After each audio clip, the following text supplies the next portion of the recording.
Di sini saya akan membahas mengenai DNA dan RNA serta sintesis protein.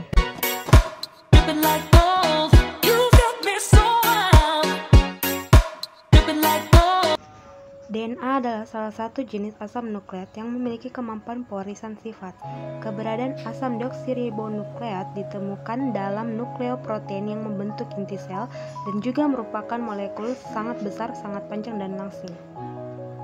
Adapun fungsi dari DNA yang pertama sebagai pembawa informasi genetik dari satu generasi ke generasi lainnya, yang kedua mengontrol aktivitas dalam sel baik secara langsung maupun tidak langsung, ketiga menentukan proses pembentukan protein atau sintesis protein, yang keempat membentuk RNA.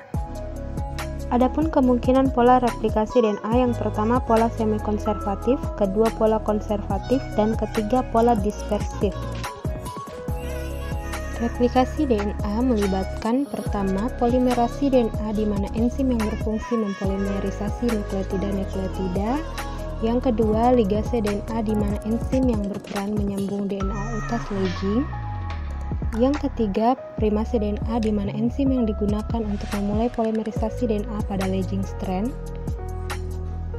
Yang keempat helikase DNA di mana enzim yang berfungsi membuka jalinan DNA double helix.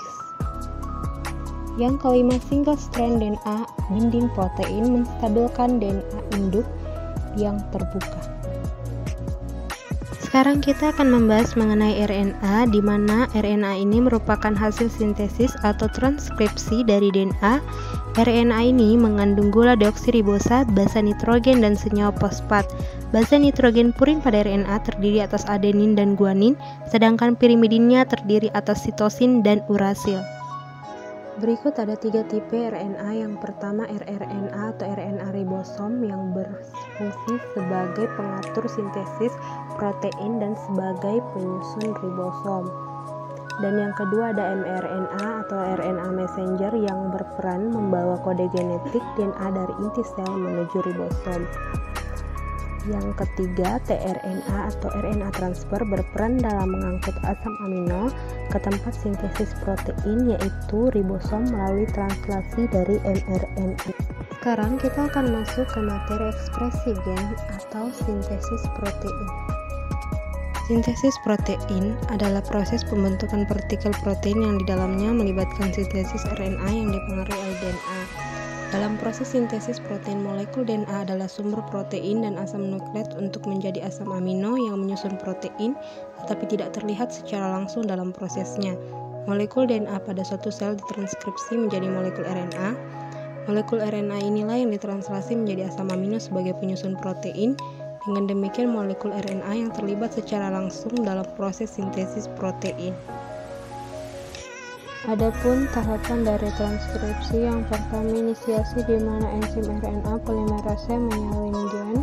Yang kedua elongasi di mana RNA polimerase bergerak sepanjang rantai DNA sehingga dihasilkan rantai RNA yang di dalamnya mengandung urutan basa nitrogen berjumlah 32.